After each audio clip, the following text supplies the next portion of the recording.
Welcome back to the Detroit Lions Building the Pride podcast. I am your host, Drew, and I am joined, as always, by my co-host, Mike. Mike, how are you?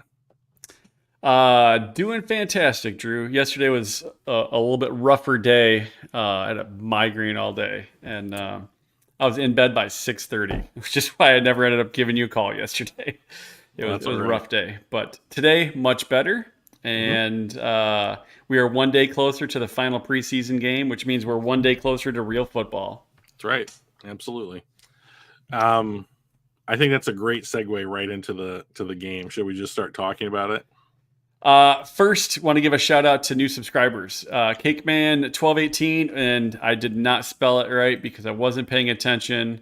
Phil is also subscribed. So let me update that. There we go. Now we get Phil. It's not File, it's Phil. We appreciate Phil.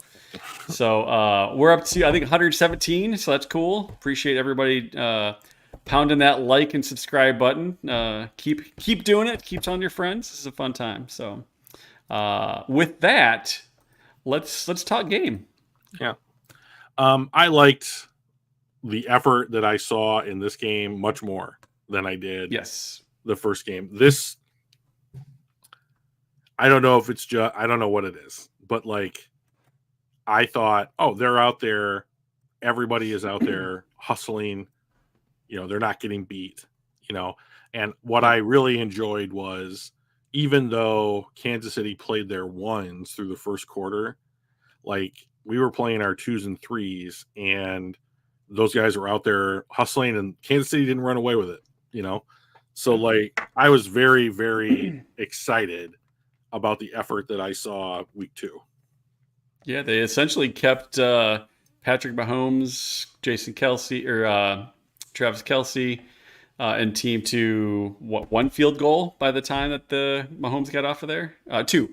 I think 2 field goals in his 2 drives before we ended up fumbling a kickoff, and then they scored a touchdown after Patrick Wentz. Not Patrick Wentz. Good Lord.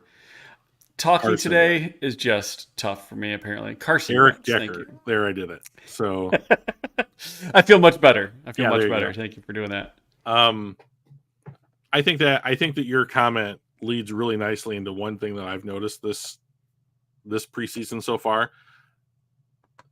Kicking is one thing, punting's another thing, snapping something else. The coverage units and the blocking units on coverage have been awful. They're surprisingly bad because they were good last year. Like they had really good special teams. Considering the emphasis that Brad Holmes and Dan Campbell put on special teams and how players can help on special teams, I'm shocked. I mean, I know it's the 2s and the 3s, and maybe that's just the complete difference, but I'm just shocked at how bad like the coverage and blocking units have been on special teams so far this preseason. For the Lions, I would imagine this would be a time to tune things, but it looks like it's a time to completely start teaching people how to do this stuff. I have been aghast. So I mean, like I believe Isaiah Williams fumbled a kicker punt return, and then another player that I'm not familiar with. I believe he's number 80, Calhoun. Also fumbled a kicker punt return, and we ended up recovering that one though, right? I think we got one out of the 2. Williams is the one that we ended up losing, and that put him on like the 25-yard line, and Wentz punched it in. Not great. And when it came to the mirror image, when Kansas City was returning kicks, I thought that they did much better. Yeah. So I was just like, man, this is not what we're used to seeing. So maybe it's different when the 2s are, the ones out on the field doing during the regular season, and they're the ones doing all the coverage and blocking assignments. And it's not the 3s and maybe the 4s out there, but man, it was. I also wonder how much of it is the new kickoff rules, right? Because it's this is totally different than literally anything that's ever happened in the NFL before. So you're starting at a different spot. They're starting in a different spot. The strategy is totally different. So I do wonder how much, at least for the kickoff stuff, the punt stuff, that's different. That's the same stuff that we've been doing for 70 years or whatever. Sup, Dr. Detroit? Oh, he's back in chat. Right on. So so oh, that's fine, Dr. Detroit. You do you. All good, man. We're here for you. Appreciate you. So thus far with the new kickoff rules, I'm actually quite enjoying the format because some I saw a stat the other day that said like 65 or more percent of kickoffs last season in the NFL were returned. And I thought that's a lie. There's no way. There's no way. It's more like 10. It felt like it. It felt like everything just booted through the end zone, through the end zone. I mean, it was, you might as well have just been like, just give them the ball at the 25-yard line and let's go, and save everybody the time and what they want. If you want to try an onside kick, you have to announce it. You'll do the thing. Otherwise, just give them at the 25 and go. Right. So I do think that this is interesting because, and not because I think that I think that there will be more long returns, potentially touchdowns on this play. Yeah. I mean, once you break through, right? Right. But the thing that I think we're going to see the most is what we saw in this game is that someone's going to knock a ball loose and the opposing team is going to get the ball in scoring position real quick. So, hey, Donkey Kong. I like it so far. Like I'm way more open to these rule changes recently than I had been, let's say, in the past, like when I viewed football as like a sacred thing that you can't touch. Yeah. But I think that this is interesting. I hope that no one gets hurt doing it, or like if we can prove that like it's going to keep injuries down and keep action up, then it's probably a good idea. Yeah. And everyone will be used to it like halfway through the season. So yeah, I don't think it takes anything away from the game either. So the football traditionalists like, oh, don't take my football away. This is becoming flag football. I don't think so. I don't think this does anything. You still get those abilities to have those kickoff returns for touchdowns and all that kind of stuff. So as far as I'm concerned, let's give it a go and see how it goes. I mean, it may be really amazing. May have some really amazing plays that we wouldn't have had otherwise. So couldn't hurt. Yeah, exactly. I mean, like, I think that if it plays out the way they're intending it to, right? Like best intentions, then it's an overall positive for the game. Yeah. So if it takes the Detroit special teams units from like a near top 10 unit down to a number 20 unit, then we got something to talk about, because we're gonna have to figure that stuff out pretty quickly, because it has not been good thus far. So yeah. I'm a little concerned about the special teams. So also looking back on the game, did anybody stand out? There were a couple of guys that stood out to me. You already touched on one, which was Jake Bates. Yeah, he missed an extra point. That's unfortunate. Maybe game winner, He was 4 for 4 with a game-winning field goal. And yes, it's the preseason, whatever. It is still a game-winning field goal, and he is trying to ensure his job. So you have to have a little bit of butterflies and a little bit of, you got to be feeling some of that pressure. It's not like, oh, it's just a kick. So I thought he went out there and he booted it under pressure, did a great job. I was pretty thrilled to see Jake Bates do as well as he did, especially as poor as we've been doing things in the past couple of years. So that was a big one. What else for you? What other shining stars did you see? Well, I don't know about shining stars, but guys that showed up. Matthew Betts had a sack. He also jumped off sides once. He's been kind of a guy that I thought would come in and be like a real contributor, like opposite Aiden Hutchinson. That was the guy that I was kind of hoping would cement his status. Week 1, I think he got 7 snaps. He had a lot more snaps this week, made at least one 29. Play. So that's good. Sione Vaki looks like an absolute beast. He was my number 2. Yeah. Hey, Yeah, he come was. on, Hatters. This is a civil chat. All right. Acolyte season 2. Yeah. So I quite like that show, and I'm kind of bummed that it didn't get a season 2, but that's okay. I'm happy with season 1. So that had closure to it, so I can go from there. But Vaki looks. So here's the thing I was thinking about today on the way to work. Right now, you have Montgomery and you have Gibbs, right? And that's a pretty lethal 1-2, however you want to slice it. If Montgomery were to leave the team and it's Gibbs Vaki, I don't know that that's nearly as good. Like, we don't know what Vaki looks like with 300 carries or 200 carries in a season. I mean, he looks relatively effective. Well, he's going to be our number 3, right? So he's number 4. They've already said they're keeping Craig Reynolds. So I think he'll be number 3. I think Reynolds will be 4. I'll take the bet. Yeah? Yeah. Ah, man, I don't know. He's looked better. Well, I think that they haven't given Craig Reynolds any work because that's possible. I haven't looked at the number they of don't snaps need to see him, like. Did he get to play at all? He did. He only had 7 snaps. Yeah.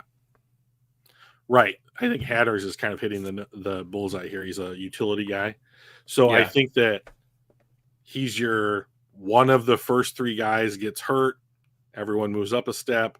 He's going to play on special teams and probably be a pretty decent special teams player.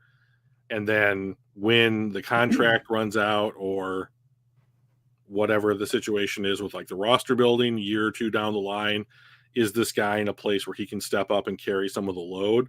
That seems to be the way that Brad Holmes wants to build in redundancy on this roster. So, so far, no complaints about Vaki whatsoever. So, one guy that was shocking.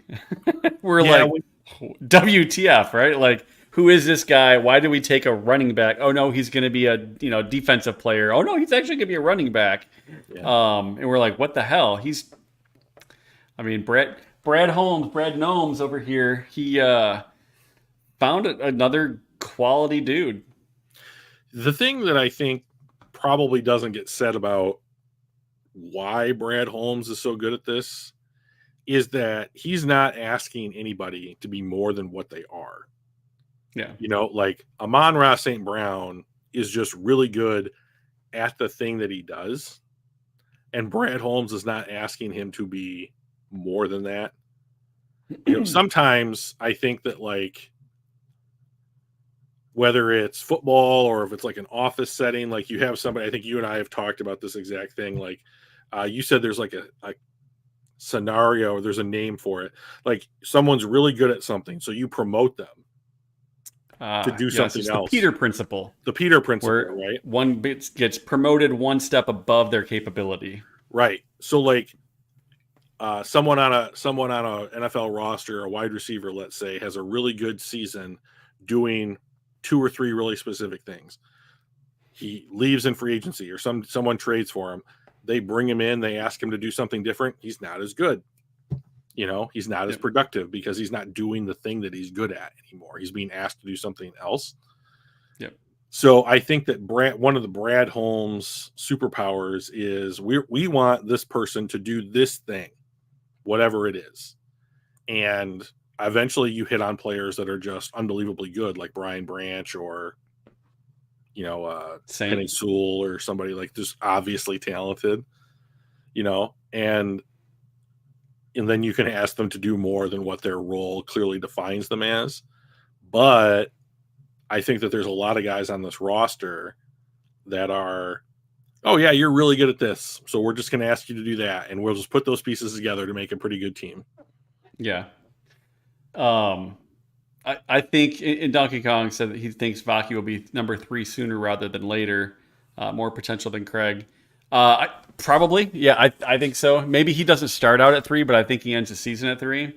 But I mean, to be honest, I really hope that Whoever is 3 and whoever's 4 really doesn't see the field much because that means Gibbs and Monty are both healthy. So, and that's just going to spell good news for us. If Craig Reynolds makes the roster, he's the number 3 running back unless there's an injury. So I agree with Donkey Kong, but only in the sense that like if we're talking about the 2025 roster and Craig Reynolds isn't on the roster. Like I have yet to see Brad Holmes and Dan Campbell be like, "Oh, we want someone like Craig Reynolds on the roster," and then be like, "Oh, this guy just outplayed him, so he's just gonna." I mean, I'm open to people telling me, "Oh, it happened in this scenario and that scenario and this scenario," and there, but like I'm having trouble remembering someone that's like, "Oh, we're gonna keep this guy on the roster. He's not hurt," and someone just outplayed him for a spot. I don't know. I don't have an example that I can point to be like, "Oh, okay, yeah, that's right, that makes sense." So I agree with Donkey Kong, but I just think that he's 1 year too soon, and that's fine because I think that's probably going to happen. Is that Craig Reynolds' contract, which I'm not looking at right this instant, is probably up. I can look at it this instant. I have the internet, so I'll bet that Craig Reynolds' contract is probably up after this year. And that Vaki just eases right into the number 3 spot on the running back room. Yeah. So Craig Reynolds, his contract is up at the end of the season. So Vaki has 4 years of contract controlled money for nothing, right? Yeah, he was ready to cut Craig in year 2, and he's still here. So I mean that's a good point. But like then Craig Reynolds must have done something or has like compromising photos of somebody to stay on the roster, right? So I mean like makes a lot of sense. He's still here. I mean and with the plethora, right, of running backs available in the NFL. I mean, I could still be wrong. I could easily still be wrong. Like we haven't gotten to cut down day yet. I mean, they got to cut 37 players. So, well, speaking of that, Reynolds is going to be one of them. Speaking of cut day, this was Tim Twentyman's tweet earlier. 5 or 6 roster spots still up for grabs. That's not a lot. No. I mean, to me, that tells me most of our team is pretty well set. So it's going to be a dogfight for whichever of these 5 or 6 spots that he's referring to are. Weirdly, Mike, I've been looking at the roster. Yeah.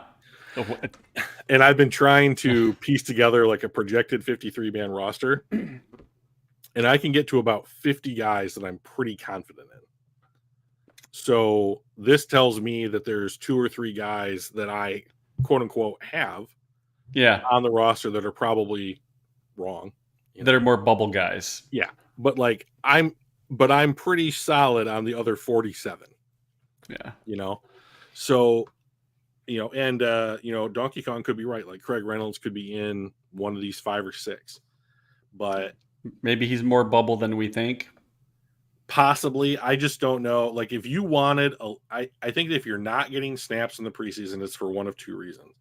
You are either completely safe and they know it, or they want to look at somebody else before you. Yeah. And they got the Tom Kennedy effect. Yeah. And, and so like, I think Matthew Betts is a good example. Like week 1, he gets 7 snaps. Like week 2, he gets like 30? Something like that, 25. Well, 30. Let's take a peek at that because I've got the grades handy too. So on the offense, make it bigger. We'll make it bigger here. Yeah, there you go. So you want to look at Betts. So let's go to the defense first. Great. We're gonna have to scroll for Betts. He was the 2nd worst graded player on the team at 29 snaps, though. He did have 29 snaps. Ukwu also didn't play. I had a low grade, although he got hurt also partway into the game. I don't know if any of that potentially had any effect on his overall. His tackling was good, but the rest not so much. Same with Betts.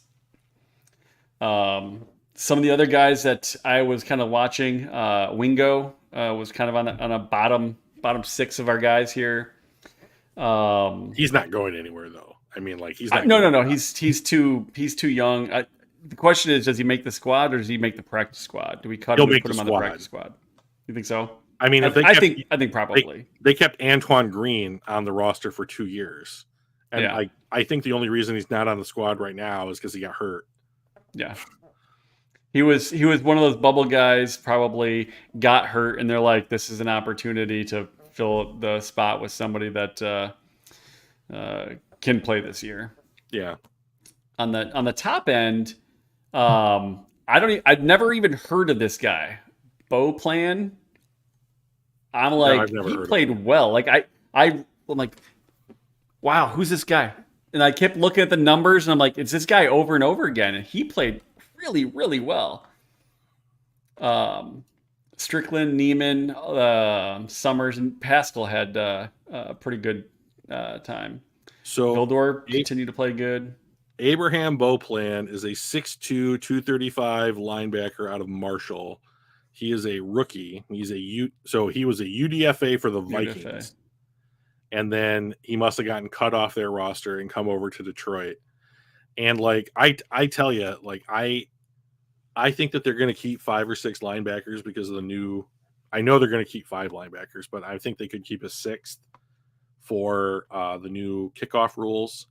Yep, and like focus. Yeah, and so I think that the players who are in line to be that guy for maybe the 6th linebacker spot, which is shocking to us that we're sitting here 3 years later talking about the 6th linebacker spot. But like, I think it's Ben Neiman, and then maybe some other people. And like, this dude showed up and played out. I mean, like, I think that you do something like that, you put yourself in a conversation like, oh, you'll probably get snaps in week 3, you know? Yeah. Well, I mean, so one of the reasons why I want to bring this up is because I'd never heard of Beauplan. Neiman I'd heard of, but I knew he was young and kind of fighting for the spot. Strickland I hadn't heard of. And I'm like, all right, these are the guys I want to watch. Like, are they going to put 2 performances together back to back? What kind of snaps do they get next week? If all of a sudden Neiman or Beauplan drop down to 7, 8, 9 snaps, does that mean they're probably on the good side of the bubble, or this just wasn't enough? So these are the ones that I'm like, all right, what's going to happen to these guys that really stood out this week? How does that, what do they do next week? And does that make things easy or difficult on the decisions? And to be honest, the same thing on the bottom. These guys at the bottom also kind of have. I was surprised to see Melifonwu down there, to be honest, because he played so well toward the end of most of last season when he was playing. But how do these guys bounce back, right? Well, he's listed. Okay, so when it comes to Melifonwu, I think that he is out there to be a body. Yeah. And like, I don't know that they're like, well, we're going to put him in the situations that made him so goddamn effective, in the preseason. So, like, one of the things that Melifonwu did so well last season was he blitzed, and he was responsible for like 4 turnovers in like a 9-game stretch, and that's great. So, I don't care. I don't give it. To be honest, I don't give a shit if he's. Yeah. Oh, I think he's on the team. Like, he's not a bubble guy by any means. I was just surprised to see him. Yeah. I was just surprised to see him performing so low on the grading scale. But I do wonder if it is, all right, well, let's stretch you a little bit. Let's have you do some things that you didn't do previously just to get you some experience and see how you do. Put you in other game situations. So it could be that too, right? I mean, that was the big complaint or the argument for Campbell last year. Well, he wasn't playing his natural position, and he did better when he was. Cool. And I wonder if this is kind of the opposite, where they put him into a non-natural, either not necessarily a position, but like doing different things on the field that just wasn't his forte, just to see how he handles it. So that's possible too. Yeah, I think that if you're like Abraham up here at number 1, and you did super well in week 2 and then you get like 10 snaps in week 3, I tend to think you made the roster and they don't need a second look to see if you can replicate it, or you got hurt and we don't know about it, like. Yeah. But Yeah, look, another Neiman Iowa played well. Hawkeye. Weird. So weird that another Iowa Hawkeye would be on this roster somewhere. Yeah, but he's not a tight end. That's the weird part. Maybe he probably played tight end in high school. What do you mean? What do you mean he's a tight end? Iowa. No, I said he's not a tight end. Iowa's tight end U. Right. Yeah, they have a lot of them there. They have a lot of good tight ends. Yeah. Their only offensive weapon, from what I can tell. That and their punter. So yeah. And then this was his first game with us. Yep. Well, with either, it looks like. Last year he played with Minnesota. Yeah. So I look at those score. I mean, so like, I don't know when he was in the game, whether it was against the 1s or against the 2s. I think that probably matters. But good for him, like. Yeah. I'm happy that you showed up and played well. Like that makes me happy. So I don't know. I think it's weird that Josh Paschal had almost 30 snaps in this game. I don't know why that is. I do think that Kendall Vilder and Khalil Dorsey having identical snaps, nearly identical grades is weird, because those two, I think those are the two guys that I have competing for the last cornerback spot on the roster. Yeah, so like exactly. Yeah, they're like exactly. They were on for the same snaps. Like, all right, if you're going to go out, you're going to go out in a pair. Pretty much. Yep. So I'm going to, in my current 53-man roster projection, I have Dorsey edging out Vilder. Cause I don't know. Like, but like Amik Robertson was out there and he played 27 snaps. And I think that's just to like get him used to the scheme. So I think that Broderick Martin just playing 30 snaps is good. I don't really care about the score. I just want him to play. Brandon Joseph, I bet, is making the 53-man roster. I know he didn't. He made a couple plays, but like he has been doing that all preseason. Like he had a pick in the first preseason game. He's been from the beat writers that I follow. He's just done a great job in practice. More turnovers there. I like the kid, even though he went to Notre Dame. Okay, everybody makes mistakes. Yeah, you can't put it on Vilder for the face mask thing. You just can't. Like 99 out of 100 plays, no one flies in from off camera and catches that ball. That's just a fluke. Oh, the helmet doink. Yeah, the helmet. Doink. Yeah. So I know you're messing, Hatters. I know who you are by now.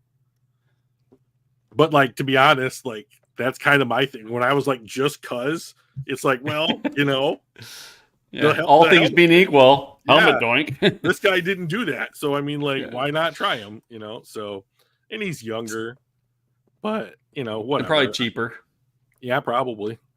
On the offensive side of the ball, it is no surprise to me. Tom Kennedy played well. He seems to really play well in the preseason, and then doesn't quite make the squad. Yeah. Hooker got to play more than the 2 series or whatever that he did the first week. When you don't get concussions, you get to play more. That's what I heard. Had a nice rush touchdown. Terminator kid. His he threw well on the run. I thought he played. I mean, he didn't play well enough to like, oh my gosh, this is our guy. We're gonna supplant him with supplant Goff with this guy. But he was like, all right, capable backup. It's been funny to me because on social media, people have been like Hendon Hooker making his case for the number 2 quarterback spot, and I was like, there's never been any doubt that this guy's the number 2 quarterback on the roster. And to be honest, like watching Sudfeld for the first 2 weeks and then watching Hendon Hooker play. Let me keep scrolling to find Sudfeld, by the way. Yeah, I know. He's been really, really bad. But like he was better this week. But like it is, if you put someone like, my sister hates football, right?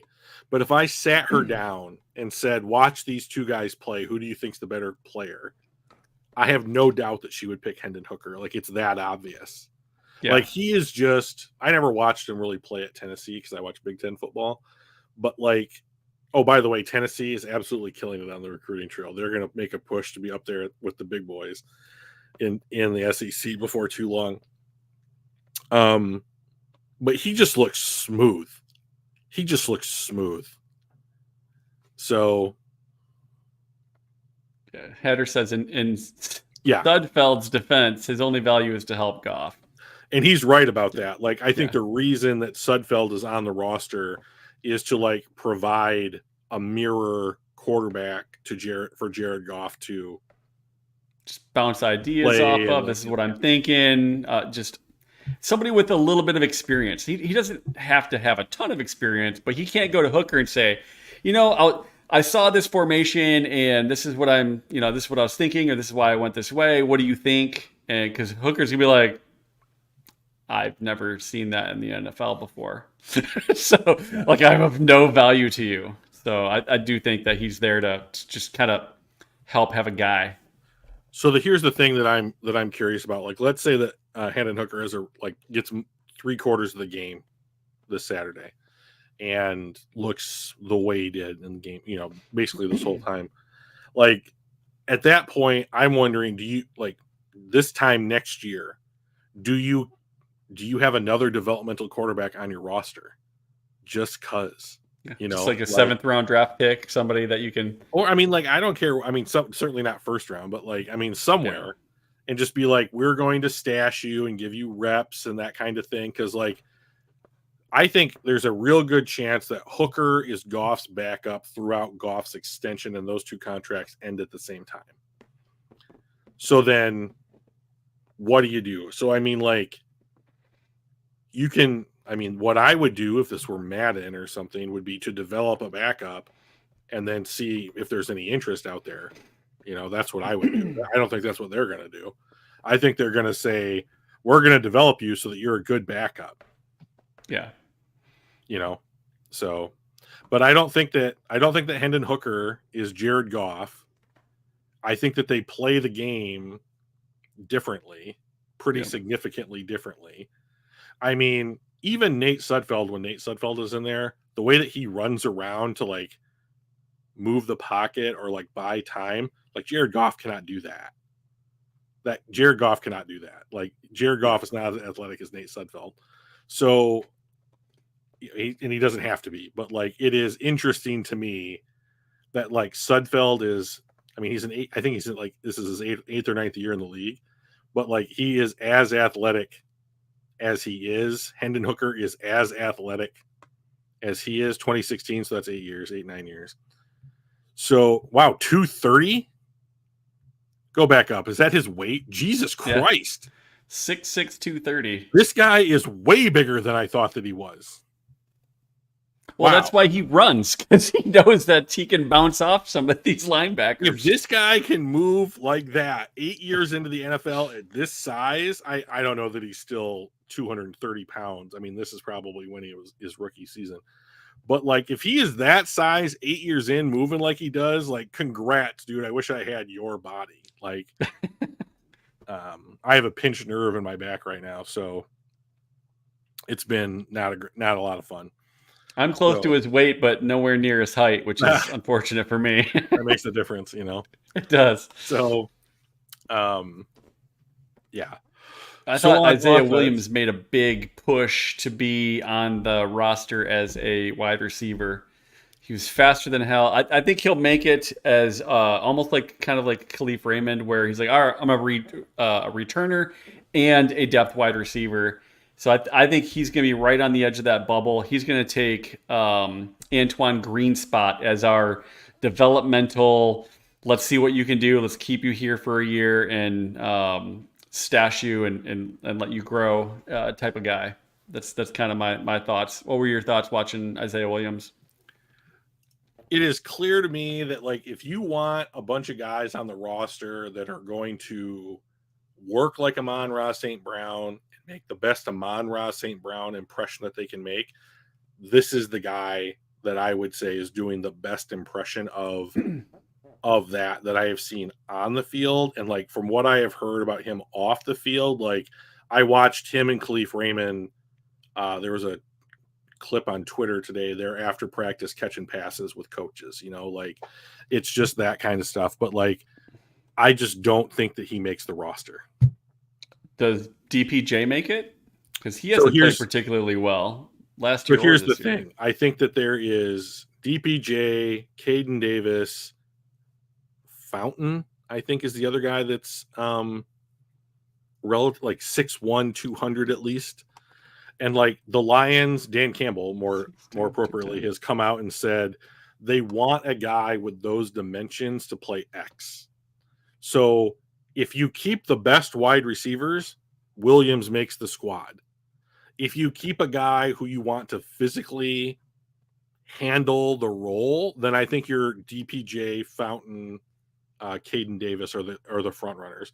Either way, I don't think wide receiver 3 is on the roster right now. I think what's going to happen is other teams are going to cut down to 53, and there will be somebody who fits the wide receiver dimensions that they want on this team, and they will bring in 2, maybe more guys right before the season to see if they can get through that first week of practice, and if they want to keep them on the squad. But like, you have Amon-Ra St. Brown, Khalif Raymond, Isaiah Williams, and they are all small. They're all great route runners. They're all quick, some level of fast. But is that what the Lions are looking for that last wide receiver spot? Well, I like the guy because that plays right into what Goff does well. Right? And that's just it. Like, and we've had this conversation a number of times. Like Jameson Williams, probably a really good football player. Does he do what Goff wants? Does he fit with Goff? I don't know. I don't think so. Not very well. We'll see what this season has to say about that.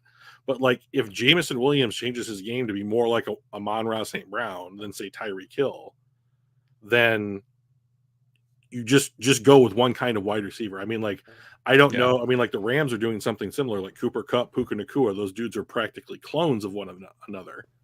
Yeah. So like, it's not a bad problem to have if you can build your offense around it, right?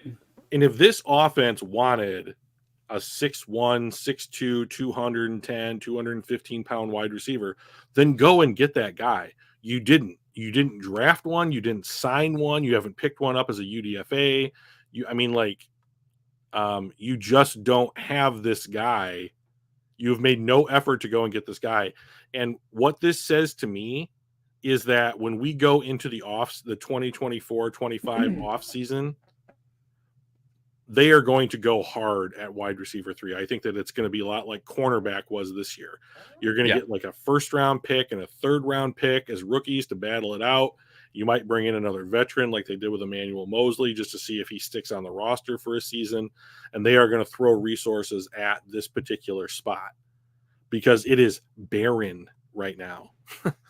So I like Williams a lot. Like when they signed a bunch of UDFAs right after the draft, I looked to see what UDFAs they signed, and I liked him as I watched him play at Illinois. And I thought, oh, that guy has a real chance of sticking. I like that kid, and like he's still here battling it out, and so I only have 2 of my UDFAs left that can make the roster, and I thought they would get 4. So we'll see what happens. So Julio Jones is still a free agent. Is he somebody that we should be taking a peek at? No, he's toast. Is he? I didn't watch any of his film last year, so I don't know. I think he played in Tennessee and Philadelphia last year for stints, and he's not on their rosters. Yeah, he's on the couch. But so was Craig Reynolds before we got him. Josh Reynolds before we got him. Yeah, I think that the difference between why Craig Reynolds and Julio Jones are on the couch are different. Like, so I mean, like Julio Jones is like, I wonder when I'm going to get elected to the Hall of Fame. I had a really great career. Yeah. Yeah. It could be 3 years from now if I choose to. Yeah. I mean, like, I actually went back and I watched some college football games of Alabama's when he was on the team. He is so much bigger than everyone else out there because when he got to the NFL, he was still so much bigger than everyone else out there. I mean, it's shocking. It's like watching Calvin's college highlights. I cannot believe. He's just a I man can among still not boys. believe that Calvin Johnson went to Georgia Tech. And not like Any team Florida, that throws the Alabama, ball. Ohio State, Michigan. No, I mean, not even Michigan, because like, That's true. I mean, Michigan doesn't really like to throw the ball necessarily, especially when he was playing, but like, but like any team that has any kind of like Florida, how did Florida Georgia miss on Calvin Johnson? You know, I know he lives in it. I think he lives in Atlanta, so he's probably just from there. And that's probably, I mean, it's not from Atlanta. It's from a burb of Atlanta. Yeah. He actually. So I mean, like, we have friends of the family that actually went to school with him in high school. Cool. Yeah, super good dude. Like just literally just as good that they tell me anyway. As good as you can imagine. So and not every 18-year-old wants that kind of move to the other side of the country, brand new adventure kind of. Some people want to stay close to home. Yeah, I'm surprised he didn't go to University of Georgia though. I know. I mean, because that was Stafford was there. We drafted Stafford 2 years after we drafted Calvin. So Stafford might have been a freshman his last year, but I don't know. I don't remember who was at UGA before Stafford was, if there was anybody really solid, or if that was why he didn't go there. I mean, it's like finding a unicorn among gremlins. Yeah. It just doesn't make any sense. Why are you hanging out with them? Like, it just doesn't make any sense. I mean, like, I could understand why Georgia Tech would want that guy. Like, at his size, run blocking should be easy. Yeah. But like, to use someone like Calvin Johnson as a run blocker is like, I'm using this, I don't know, name a really expensive car as a paperweight. Like, it just, I mean, that's not the intended purpose of like a player. Like, anyways, we're taking too much on that. Yeah. He missed out on Mr. Football in his senior year in high school. That's insane. He was second place to Sean McVay. Sean McVay was Mr. Football in the state of Georgia their senior years. He was a quarterback. And McVay is like, I only got it because I was yeah. Don't forget, he is the youngest head coach in the NFL, and he has been for like 7 years. Actually, I take that back. This year, I believe, is the first year he's not the youngest head coach in the NFL. There's finally somebody younger than him. But yeah, he was... Canales? I do not recall, but I remember someone mentioning that finally Sean McVay, 2 Super Bowl visits, 1 win later, finally somebody's younger than him. But so he was a quarterback, and even he's like, Calvin was better than me. I was just a quarterback, so quarterbacks get the love instead of the receivers. He was definitely better than me. Yeah, I think weird fact of the early weird. 2000s. You know what else was weird? A couple of years ago, like I think Marvin Harrison Jr., who was drafted by the Cardinals this year, the year before his last year in college, his sophomore year, he's the best wide receiver in college football, and everyone knew it. And they gave the end of the year, I think, what is it? Is it the Bolitnikoff? Yeah. For wide receivers. So. They gave the Bolitnikoff award to Jalen Hyatt from Tennessee. And I was like, bitch, what? I mean, like, there was no doubt that Marvin Harrison was the best wide receiver, and they gave those awards. I don't know what goes through people's minds. Like, I don't know how you can look. He'll get it next year. I mean, like, if you're the best now, fine. Like, that's fine. Anyways, that kind of stuff just has always kind of made me curious as to like, what the hell? It's the rabbit and duck picture all over again. Like, we can both be looking at the same player and reach 2 different conclusions, and there's no reason why we did that. So, back to the game. These were our top guys. On the bottom, Jake Funk, halfback, 29 snaps, did not play particularly well. Kingsley Ekwagkun, I don't know how to pronounce that. Yeah. but did not. Sudfeld was at the bottom. Peoples-Jones, Mitchell was at the bottom. Um, Skipper was toward the bottom. One of the things that I was excited to see was our backup, our young guards actually played really damn good. So I don't know how many of these might make the team, but I did feel better knowing that we have some depth that's actually playing pretty well out there. I think that's kind of deceptive. So when I was putting together my 53-man roster, you got your 5 offensive lineman starters. We all know who those guys are. Then the backups are very difficult for me to pin down. So I think that Dan Skipper is the 6th lineman. I think that's set. They are keeping Manu on the roster because you don't trade up into the 3rd round or 4th round for a guy and then cut him. So he's your developmental tackle. So he's on the roster. So now you've got the 5 starters, Skipper and Manu. Okay. You're keeping Christian Mahogany on the roster. You drafted him. This team has not cut a rookie, I don't believe, in camp and not had him on the 53-man roster. So if you guys know of one that I'm forgetting, please tell me who it is. So Wingo, all the guys they drafted are making the roster. That's as sure a thing as any. And then they brought in 3 UDFA centers, including the guy that you mentioned, Aguakan, who is my pick to actually make the 53-man roster, or at least potentially the practice squad. Here's the thing. Corby Sorsdal is a guard, and they are playing him at tackle, and he sucks. Yeah. And I'm to the point where I just don't give a shit about Corby Sorsdal anymore. So to me, I have 10 offensive linemen making the roster, and it's the 5 starters, Aguakan as a 53-man guy right now. As the backup, I think he will win the backup center race between the other UDFA centers to be Frank Ragnow's backup. Then I have Skipper, Manu, Mahogany, and then I gave it to Awasika. So I have Colby Sorsdal not making the roster. Now, I do have 3 spots, flex spots, available on my 53-man roster right now. So if they wanted to keep an 11th offensive lineman, you could. But, like, all the guys that, like, I have been impressed with how well they've played along the offensive line, I think they're cutting.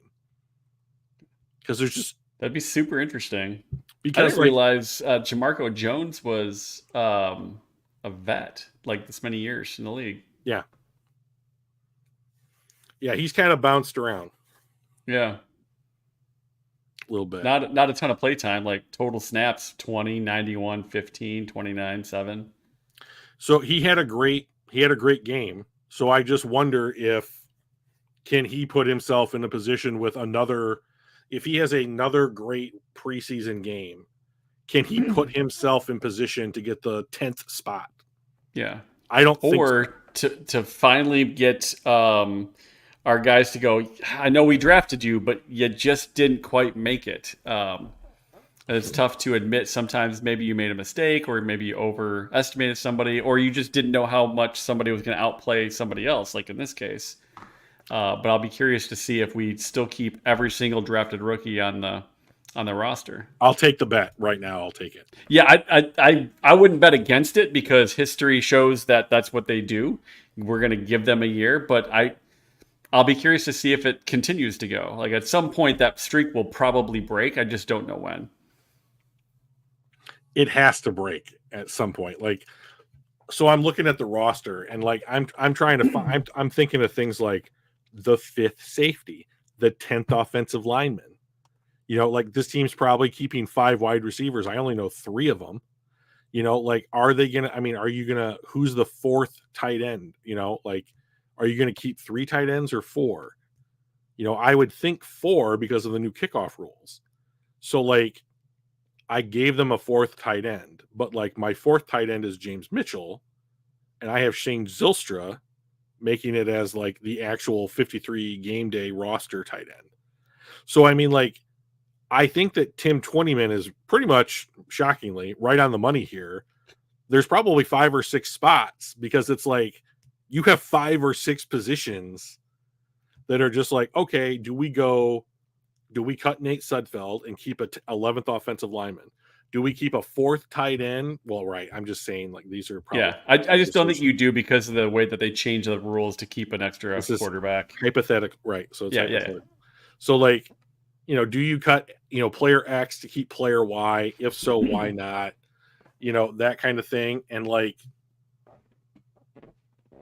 I just don't know. That's what makes this kind of fun, and, like, virtual guarantees will be wrong. Right. So that's always good. Yeah, looking at what the Detroit Lions website has as our depth chart right now makes it super interesting. So you got Montgomery, Gibbs, and Zonovan Knight.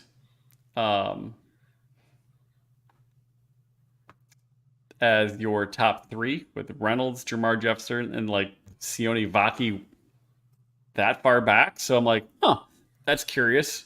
I would have guessed Gibbs, Monty, and then either Reynolds or Vaki as that number 3. But so here's the thing about the running backs is, like, there's been a number of them that have played well. Like Zonovan Knight has played well. Like Jamar Jefferson has played well. Like, and they're not going to make the roster. Like, the only reason you're going to keep a 5th running back is solely as a special teamer. Like, that's it. And like, then you're giving up any kind of position flexibility or depth by keeping that guy. So he has to be exceptional as a special teamer, so, like, I don't think that they're going to do that. Like, their MO Knight was our 5th best this week. And, like, this is not the first time that, like, Zonovan Knight, Jamar Jefferson, Jake Funk have all been on the Lions roster in the preseason. They're kind of like the Tom Kennedys of the running back position. So yeah, I don't.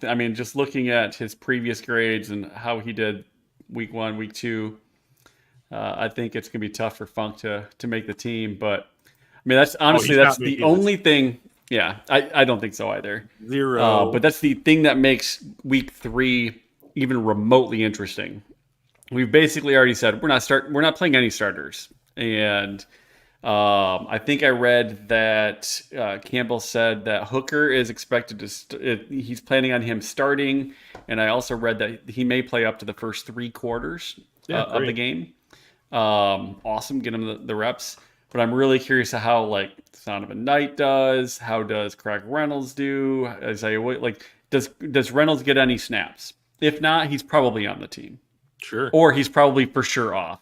And I don't think it's the for sure off, right? Right. So I really want to see how many snaps some of these guys get in week 3, and see how many of them put together yet another, like, back-to-back quality outing.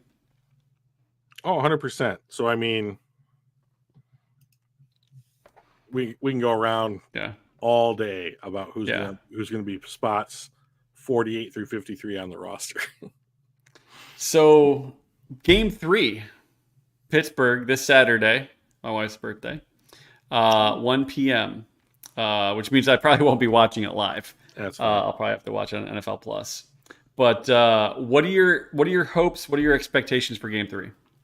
I don't want anybody to get hurt, and I want to see people play hard, because it's your last chance for some of them to play. Yeah. To play and make the team. So I want to see that. That's what I want to see. As far as, like, anything else, I don't care. I just don't care.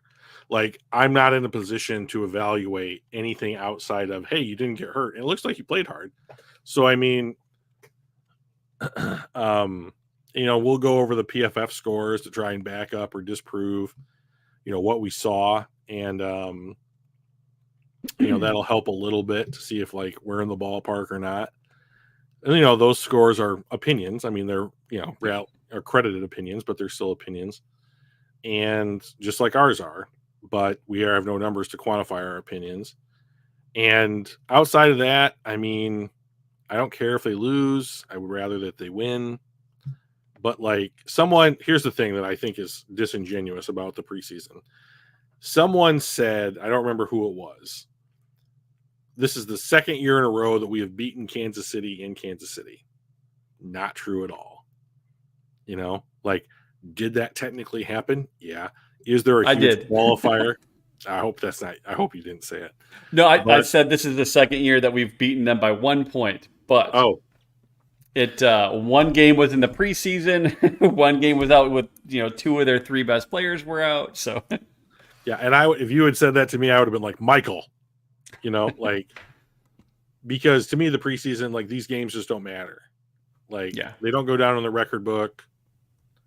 They're here for evaluation purposes. yep, So are they fun? Yeah, they can be pretty fun. But I like to see players work hard, and some of these guys, like, sometimes there's just nothing that gets someone to play hard. It's like, oh, it's your job, so you better yeah, not, like, oh, it's you have to do it because it's your job. Like, no, you might not have one if you don't go out and play hard. yeah, So I like watching the kind of, like, near desperation that some of these people play with. But ultimately, the thing that I care about the most is that no one gets hurt. yeah. So if we can get through the game at Pittsburgh with no one getting hurt, because we already got a couple people that are kind of dinged up, I would be thrilled. Yeah. And then we can just start thinking about the Rams in week 1. So, Yep. I'm the same. Obviously, the only thing that you care about is, main thing that you care about is getting through healthy. And I've said it like 3 times already. I just want to see people put multiple days, multiple games back to back or back to back to back together, and see if you're going to be consistent at it, or was that one game just you were on fire and you just take a dump on the game that really matters. So I'll be looking forward to watching more Hendon Hooker and seeing some more snaps from him and seeing what he can do. I'm looking forward to seeing some more of this Sione Vaki. So I'll also be kind of curious to see how who starts and who plays quarterback for the Steelers. I do not recall if they've been playing either of the their guys. Let's see. Quarterback for the Steelers. Russell Wilson got 21 snaps. Justin Fields got 38 in this last week. So they're playing both of those guys. Try to figure out who they want to roll with it, I think. To me, that says that Russell Wilson is the front runner, which doesn't shock me at all. Here's the other thing. Yes. Here's the other thing. They should play Justin Fields. I don't give a shit. Like, Arthur Smith, who was the head coach of the Falcons last year, I was thinking, like, Justin Fields would be a great fit with what Arthur Smith wants to do.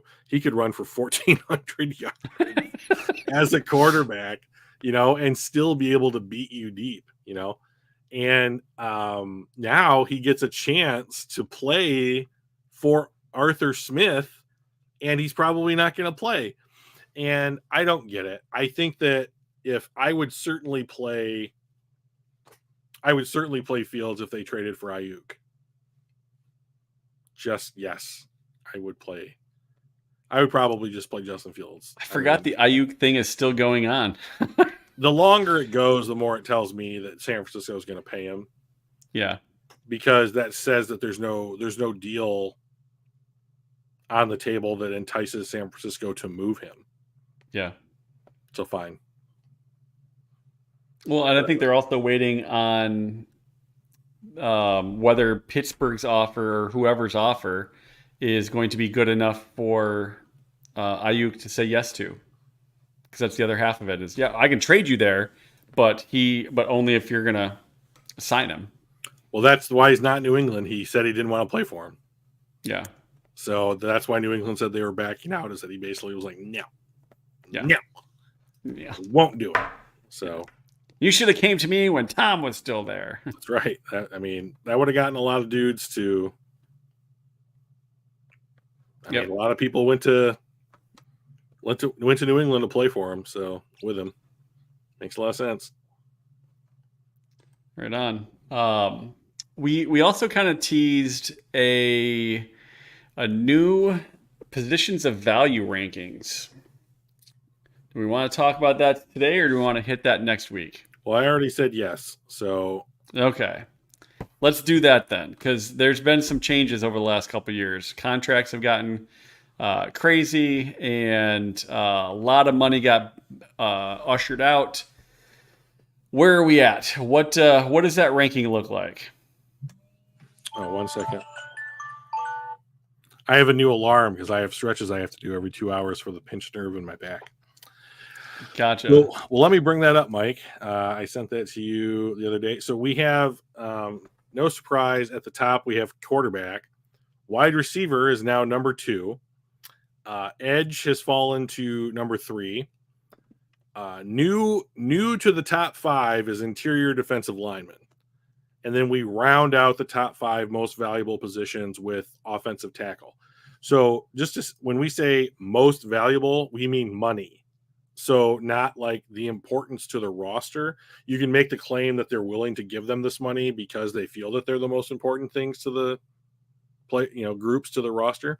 So, but interior defensive line broke its way in. It kicked out cornerback, which I think is interesting considering that cornerback is one of the most highly drafted positions every year because every team needs It is still in the top 6. It's just outside of the top 5. And if teams didn't think that they needed 6 of them, you might not. They would probably be a lot higher. Yeah. But I think it's just one of those positions, a lot like, well, I mean, I would say wide receiver, except wide receiver is 2, that you have so many people that need to play this position and play it well that the demand for the position outstrips what people are actually paying to have it. So, like, to me, that says there's value in getting good cornerbacks now because there's a lot of demand and they're not paying a lot for them. So I would be trying to actively pursue, and the Lions did that. They traded for one, they signed one, and they drafted 2. So like I like completely reshaped our backfield. Pretty much. Secondary. So I think that's interesting.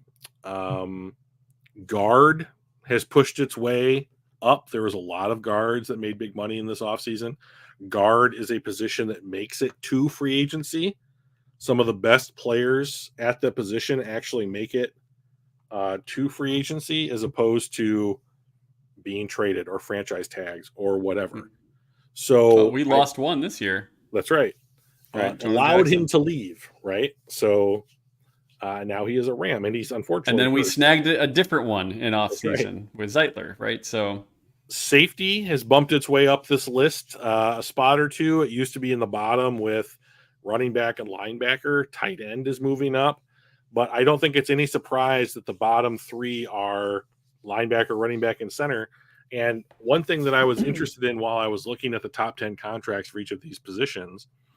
Oh, and by the way, when I made this list for tackle, I combined left and right tackles into the same position. And then right and left guards are the same position. But we have the highest paid center in the league, and it's by a fair bit. And, some of the discrepancies in what the top 1, 2, or 3 guys are being paid compared to like the 6th, 7th, 8th guys on these lists is pretty surprising. Like there is some room to grow. Do you know that like for edge, for example, Nick Bosa makes like $4 or $5 million more than the next highest paid edge rusher, and he's the number 1 paid guy. I mean, like, and to see that kind of Aaron Donald did that too for like a year. Yeah. And like Myles Garrett's like 4.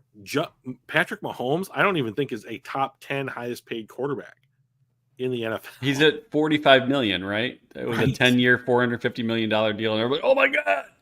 And I don't think he's top 10 anymore. I'm gonna check right now, but like, I would popping over too. Let's see, 2, 4, 6, 8, 10. He is 12th. So it goes Burrow, Love, Trevor Lawrence, Tagovailoa, Jared Goff, Justin Herbert, Lamar Jackson, Jalen Hurts, Kyler Murray, Deshaun Watson, Kirk Cousins, and then Patrick Mahomes. Pretty crazy. Yep. And that's based on AAV. Yes, correct. Average per year. Yep. One of the things that I wonder with cornerback dropping down and interior defensive line bumping up, how much of that do you think is we just happen to have a bunch of interior defensive linemen all ready for contracts, and this coming off season are there just some corners that are going to be like, all right, I'm up next year, but that's why we've dropped down. But next year, do you think they're going to bump back up into that top 5? What I think is happening with a lot of these positions, like defensive tackle, offensive guard, are the sense that when we were being inundated with the idea of the blind side and why a left tackle was so important, the evolution of the NFL has been Lawrence Taylor changed the game. He changed the perception of how to play defense. And when he broke Joe Theismann's leg, that created, we need a good guy to stop the Lawrence Taylors. All right. So then people went out and they got better left tackles. Then it was, okay, so we'll take Lawrence Taylor and we'll put him on the other side of the field. So now he's playing against the right tackle who sucks or is just there to run block. Okay, well, now we need right tackles to stop Lawrence Taylor. So right tackles started getting better. Okay, well, now we need another edge rusher. Okay, so now you have 2 good edge rushers against 2 good tackles. Where are we going to generate pressure from? I know we'll generate it from the center of the defense, right? Those guys. Yeah. And so that was Aaron Donald. That's the Aaron Donald effect, right? He's like, I'm just going to go right through the middle. Correct. So now my defensive tackles are so much better than your guards. That's where the mismatch is. Yep. Okay, so to counter that, I will go get better guards. I will go get better centers to stop your interior defensive pressure. And now there is an arms race on this evolution, this ping pong battle back and forth as to where pressure is going to come from. So I think that is what you're going to see is that so what is the next thing? Is it Sam linebacker? The next great positional domino to fall in where does the pressure come from? Is it will linebacker? Is it nickel corner? Where are we blitzing from next? And I think those people, because they will get pressure on the quarterback, being the most important position, regardless of how you describe it, on the field, that will then be the next big money position that will force this list to change yet again. Well, I'm looking at let me share the other screen here because I'm also looking at cornerbacks. Pop that in there. The one thing I hate about the OTC site is the ads and how you just can't get them off the effing screen. Jesus. Yeah, he does. This is how he makes his money, right? Yeah, no, I get it. But it's still annoying. But so Ahmad Gardner, right? He's a 2026 is when when he hits free agency. Sauce. At this point, after this season, he can be ripe for an extension, right? So when you start looking at some of these, 2026 voids or 2026 UFAs, these are the 2027. These guys are going to be coming up for being able to be qualified for extension. So I do wonder if Ahmad Gardner, Devin Witherspoon, some of these guys, Derek Stingley Jr., these are the young guys that are going to be looking for their second contract that might take a big jump. I'm not sure if necessarily Jalen Ramsey, he's got a 2026, but he's got a void year in there, right? So he can probably be extended now. I just don't see some of these guys that are 27, 28, 30 at the top of the pay scale here being the guys bumping it up, right? I think it's going to be these, Tyson Campbell, he's 24 years old. He must have just got paid because it's 2029. Yeah. But it's going to be these younger guys that are looking for that second contract that's going to make the big bump. Yeah, and the thing of it is with that position in particular, and I think that Surtain and Gardner are the two that are going to get paid. And they might get paid $22 or $23 million a year. I mean, like, to pay. So, like, if you look at Jalen Johnson, if you look at L'Jarius Sneed, they got somewhere between 19 and $20 million a year this offseason, A, from the market, and then B, from a trade. So 19 million on a what is the $250 million for the cap this next year? It's 253, almost 254. $19 million out of 254 is nothing. Yeah. And you need, I mean, like, if you had 3 guys making that much money, I mean, that's worth your quarterback. I mean, like, that's the thing about the quarterback money. I mean, like, all the guys on the quarterback list got paid in like the last 12 months. Yeah. So, and like, we're at 53 million or whatever. Think about that. So, like, what we're saying with paying quarterbacks this much is they're worth 3 top end corners on your roster. Same money per year. So, I mean, that's the way you can kind of look at it. So, which one's going to have a bigger impact? It's the quarterback. So, I mean, like, but like, I think that Ahmad Gardner is going to be the highest paid corner in football. And I think it's going to be a gap between him and whoever's Jair's making, what, 21? I think he's going to say, I'm 2 or 3 million better than Jair. Yeah. And it's hard hard to 24. Yeah. So, I mean, like, you know, to be honest, like, he might just be like, give me 25 million a year for 3 years. You know, $75 million, 3 years. Here you go, kid. You get back into free agency a year earlier than like guys like Jair. I think that is, I mean, I think shorter contracts are going to be a more and more common sight, especially extensions. So, like, if you see somebody like Patrick Mahomes, or if like you get a 4th year, God forbid, a 5th year out of a guy, like, it's probably like a team option or something. So I think that it's interesting where the money is being spent in the NFL. That's what this list is really trying to tell us, is where's the money going? How are teams spending money? And we want to pressure the quarterback. Edge, interior defensive tackle, interior defensive lineman. Those are big money positions. The whole defensive line is a big money position now. Well, and guys like Chris Jones and Aaron Donald set the market. Obviously, Donald set it, and then Jones jumped over top of him just a teeny bit. And of course, Donald has since retired, so quarterbacks everywhere can rejoice. But like, that's a big bump, right? So those are the kind of things that have happened over the last couple of years that bump that interior defensive lineman up above offensive tackle and cornerback. Looking at the tackles, these are left tackles. But like, a lot of these guys also are ready to get paid. Tunsil's, well, he's got a couple more years left. Oh, that dude loves getting back into free agency. He's on like his 3rd contract already. Yeah, and he's in his mid-20s. So, he's 30. Wow. Actually, a good chunk of these guys have just recently got paid. I forgot about that. Yeah. So Darashaw, Thomas, Mailata, Decker, Cam Robinson, all got new deals this year. So, and then on the right side, where's right tackle? Worse. Got a new deal. New last year. I mean, but you're going to see that every year.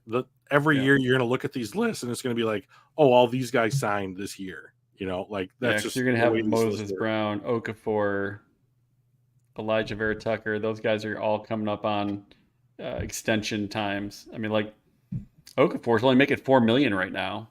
He's going to get a big bump. Well, we'll see. He's playing for a really bad team, so it's a good way to make a lot of money.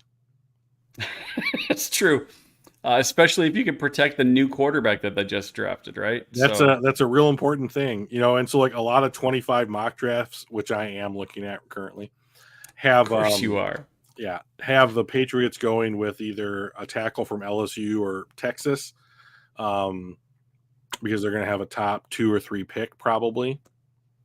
So, Yep. So I think that that's right in line when you take a quarterback, protect them, give them weapons, which is why I would have been like, hey, Brandon Ayuk, we'll pay you just, I don't know that they can measure the amount of money that we're going to give you, but like, we just got this kid. We're going to draft a tackle in next year's class. Let's go. Like, So we've got $42.8 million in cap space this year. Yep. That's a lot. We are number 3 behind the Niners and the Patriots. Yep. What do we do with that money? I think there's 2 things that they're going to do with that money. They are going to elevate people from the practice squad when there's injuries that need to happen for depth and that kind of thing. And then they're going to roll over whatever money they don't use doing that to next season. Do you know if is there a limit on the amount that you can roll over? Or can they have like a $300 million cap? I would imagine that if unlimited rollover was the case, that you would have teams employ like a Florida Marlins or like an Oakland Athletics Moneyball type of scenario where we will just be bad for 3 years and we will roll over $100 million.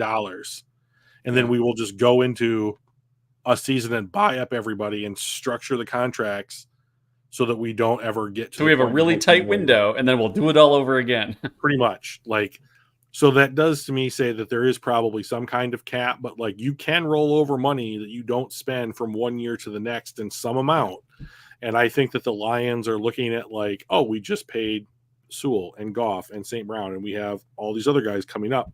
So like, I think that they are trying to build in as much potential future cap room into the current cap as they possibly can to give them we can go sign one more player. We can go sign one more player and still just keep giving everybody their money. So, because I mean, I'm at the point now with the NFL salary cap. Tell me somebody that isn't on the team because of what they want to make. Well, and that's where I'm like, do we try to get Brandon Ayuk? We can pay him $42 million. We can obviously pay him. So can the Niners. They've got 59 or whatever it was. Well, I mean, like Brandon Ayuk is making like $14 million this year, so he fits into this. I mean, if you could go to San Francisco and say, well, we will trade for Brandon Ayuk, and we'll take all of his money, and it wouldn't make a fucking dent into their cap space. That's the crazy part. Do you give up a guy like Jameson Williams? Were you like Jameson Williams in a number one in a first rounder, and we'll take him? Well, I'm on record as saying I would trade Jameson Williams in a first rounder for Brandon Ayuk, and then give him the contract that he wants. New England was apparently set to like either San Francisco or New England was going to give him $28 a year. Yeah. So here's the thing: and Miami is the only team I think in the league that has 2 top 10 paid wide receivers. Philadelphia might be the other team. But can you go into a season and I know that I just said you can pay everybody, but there aren't a lot of teams that are paying 2 wide receivers top 10 money. Right. So what does that look like? If you're Detroit, first of all, I don't think that San Francisco would trade them to Detroit because they think they're going to have to play Detroit. Yeah. Well, I mean, if you trade for Brandon Ayuk, you will. Yeah, he'll get paid more. In fact, he'll make sure that that happens. Yeah, I mean that's the way shit goes. I want to make $1 million more than the last guy that just got paid because of pride or whatever. And if I'm Holmes, and that's something I'm even considering, you go straight to, hey Brian, you go straight to Ra and say, all right, what are your thoughts? We could potentially land Brandon Ayuk, but he's demanding to be paid more than you. Are you cool with it? Sure. I think you go to him and ask that question before you do anything else. Oh yeah, 100%. So the next wave of spending by Brad will be in the defense. Where? Hutch.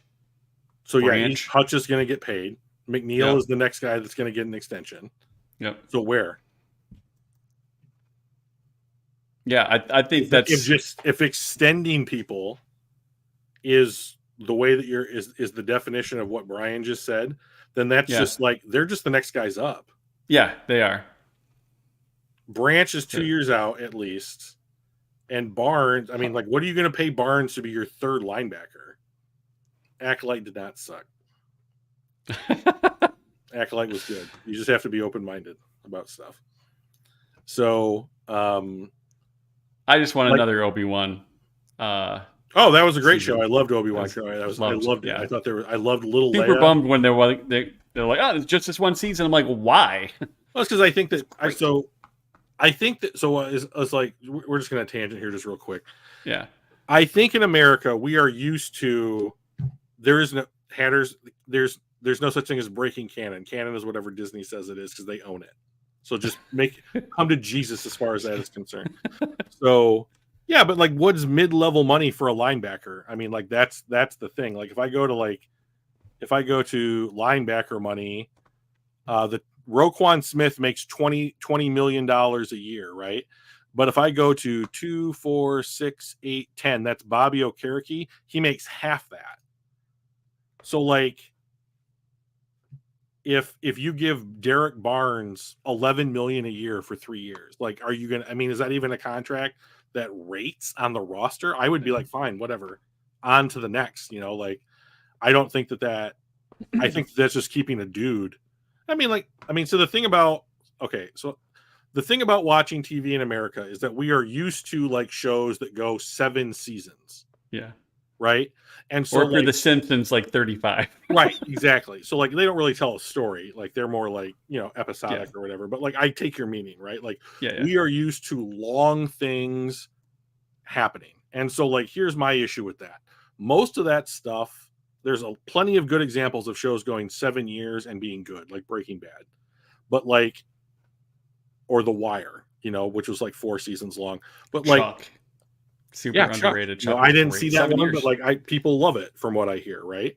Yeah. So we like stories with dialogue, that's all. Ozark, another good one. Yeah. So like, but here's the thing. I think that the way that we consume content now digitally and not having it be like on a seasonal chart, Narcos is great. I love Narcos, all of them. I watched all of them multiple times.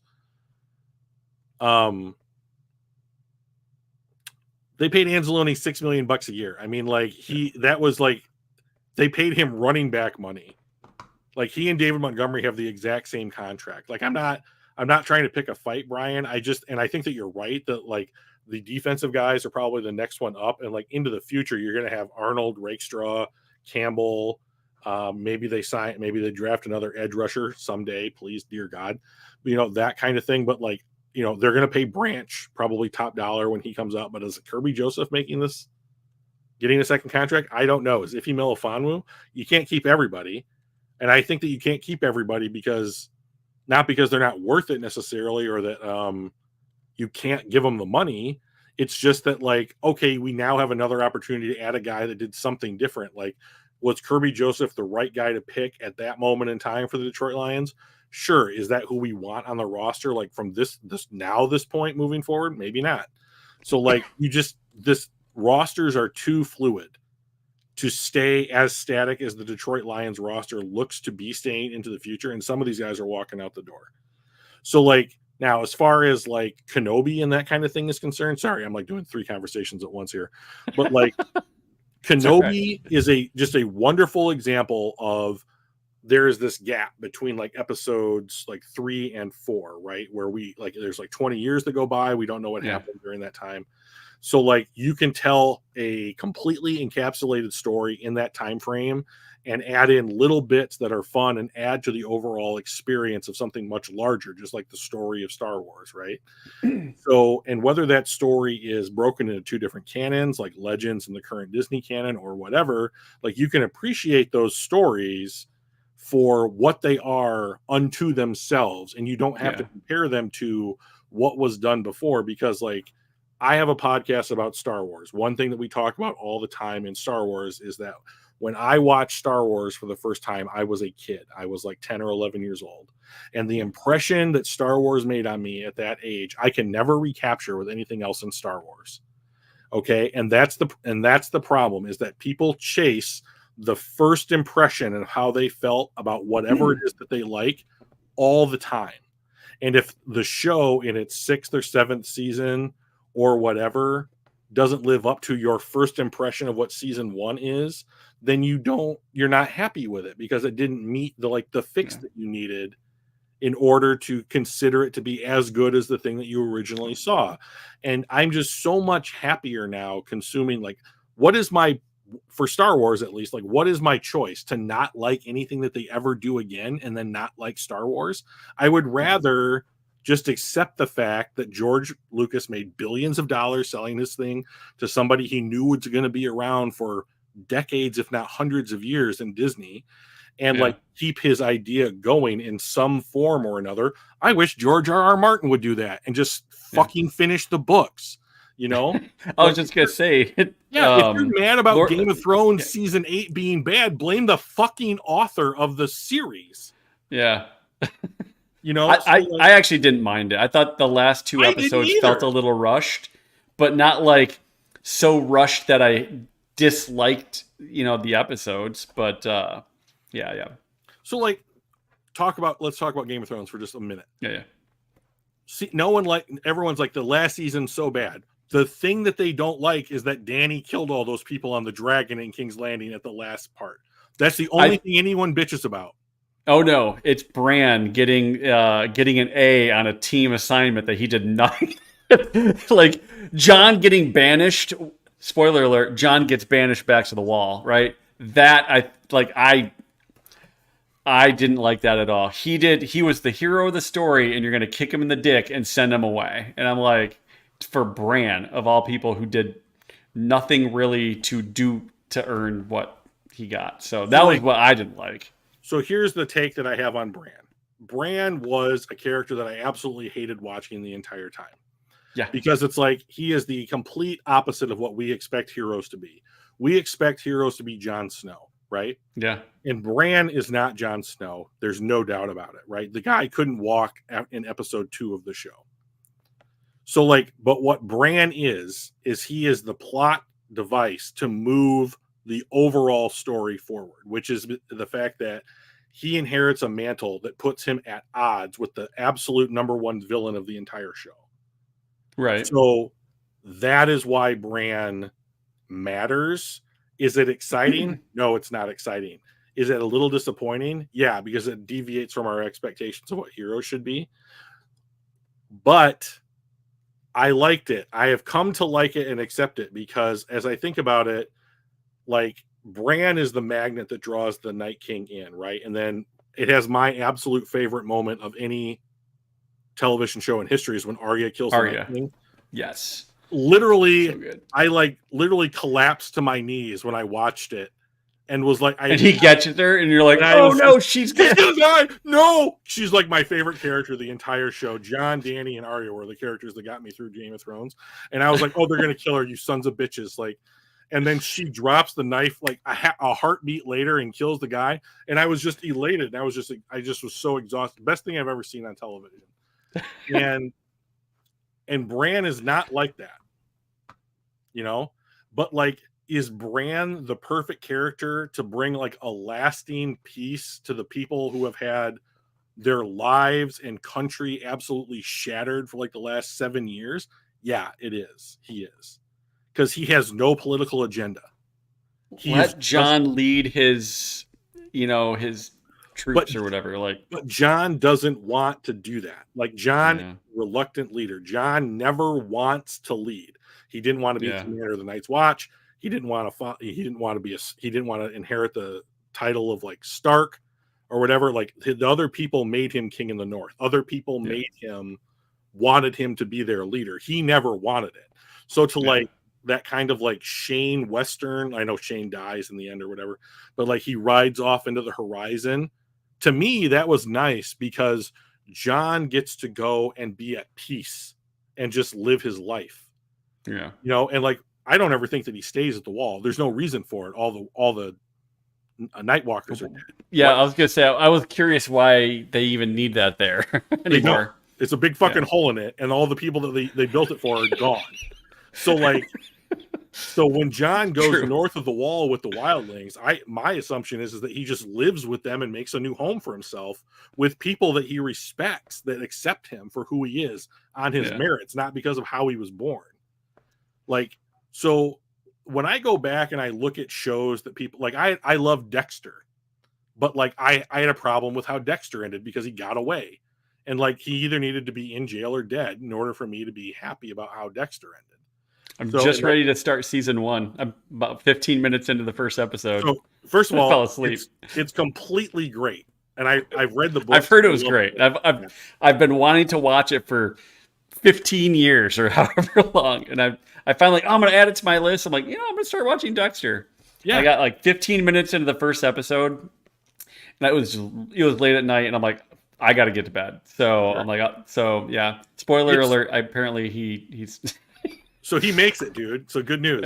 But like, just like Lord of the Rings, you have to approach all stories now like it's Lord of the Rings, which means that there's a problem. You know where they're going. That doesn't matter. It's what happens along the way. Yeah. And if you can't appreciate what happens along the journey. way, yeah, exactly. Those stories aren't for you. Yeah. And that's okay too. There's 1,000 things on television that you can pick and watch. If you want to see gore, watch The Boys. That's a good show. If you want to see like romance, there's plenty of that shit out there too. But if you want romance in Star Wars, that's not the thing, because those two things are never going to get paired up. So like if your expectation is, oh, I want to see like the Jim and Pam in Star Wars, whoops-a-daisy, this is the wrong setting. You need to go watch The Office. Right. And that's the problem, is that people approach everything that they watch now, which is a lot of stuff, with an expectation of this needs to meet my expectation in order for me to think that it's good. And it's like one of the things that we try and do on the show is we try and look for facts, and then we form our theories around the facts, right? We don't form a theory and then force facts to fit our theories. Right. So and that is what people are like. People just have like a natural inherent ability to do that kind of stuff. So when you're consuming content, like if you're in Dexter season 1, don't go into it with expectations. Just watch it. Watch the first season, see if you like it. And if you do, watch the second season. BT Dub season 3 is the best, and it's hands down not debatable. So I just think he needs to retcon established events. Needs to not retcon established. What has been retconned? Tell me what's been retconned, and I'll tell you why it hasn't. I just want good Star Wars stories with good character development and good plots with dialogue. I feel Mando did that. Yeah, you're right.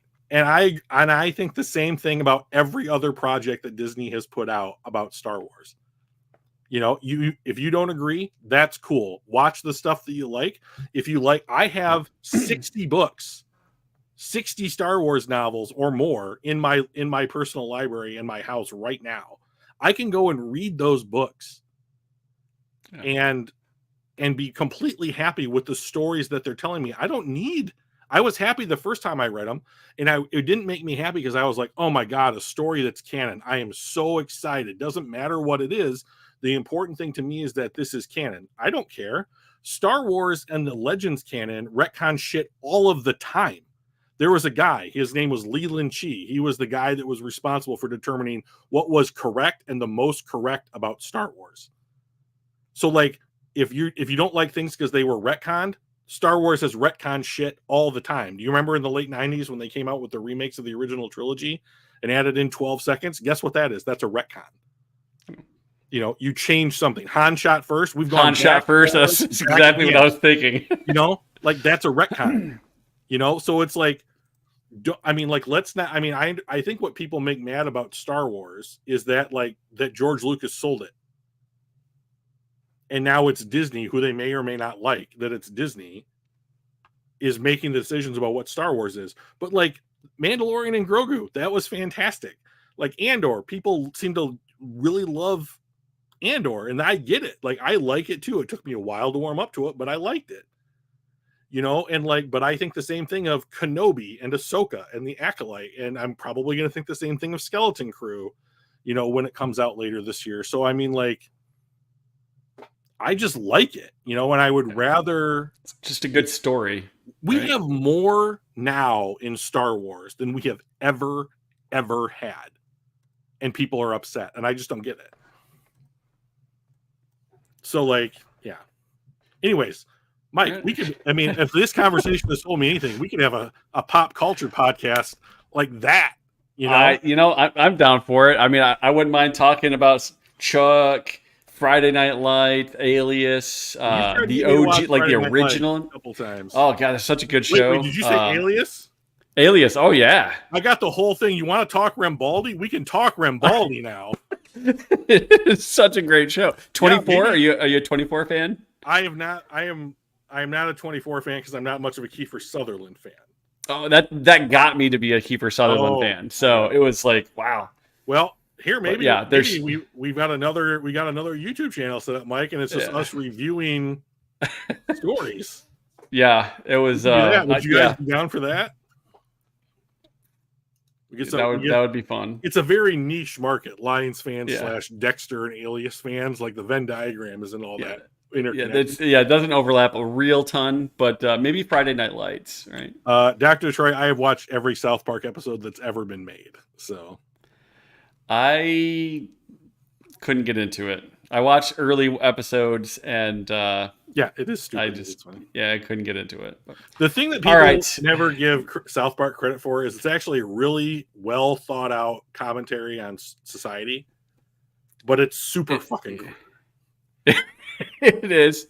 And to be honest, the jokes are they're as crude as it is. Some of those jokes are really brainy, right? Like they're, I don't want to say highbrow. They're very lowbrow, but they're like, you have to think about it sometimes. You're like, that was brilliant. That was a brilliant joke, as crude as it was. Someone asked me once who I thought the greatest fictional characters were. And I said, Sherlock Holmes. I picked somebody else. And then I said, Eric Cartman.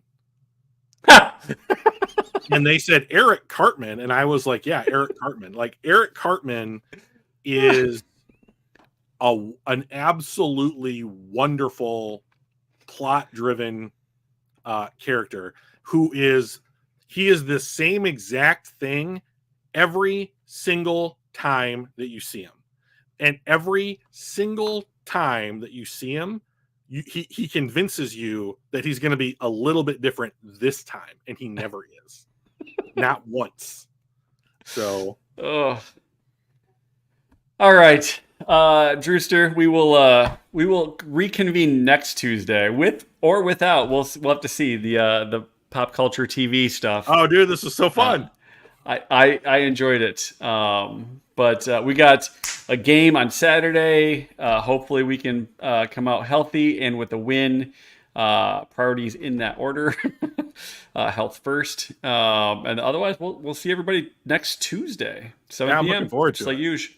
Right on. See you guys. All right, we'll see you guys.